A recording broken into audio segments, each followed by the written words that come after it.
बिस्मिल्लाहिर्रहमानिर्रहीम। अस्सलामु अलैकुम। मुअल्लिम टीवी की जानिब से रसूलुल्लाह सल्लल्लाहु अलैहि वसल्लम का एक फ़रमान आपके साथ शेयर किया जाएगा। इससे पहले अगर आपने इस चैनल को सब्सक्राइब नहीं किया तो पहले सब्सक्राइब कर लें और साथ में लगे बेल आइकन को भी दबा दें ताकि हर नई आने वाली वीडियो का नोटिफिकेशन आपको मिल सके।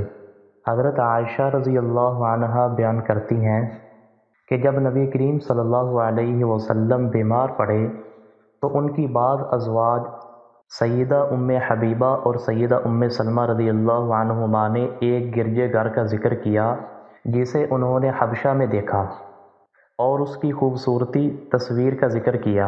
बस नबी करीम सल्लल्लाहु अलैहि वसल्लम ने अपना सर उठाया और फरमाया, ये वो लोग हैं जब इनका कोई नेक मर्द मर जाता था तो वो उसकी कब्र को इबादतगाह बना लेते थे, फिर उसकी तस्वीरें बना लेते थे। ये लोग क़यामत के दिन अल्लाह की बदतरीन मखलूक हैं।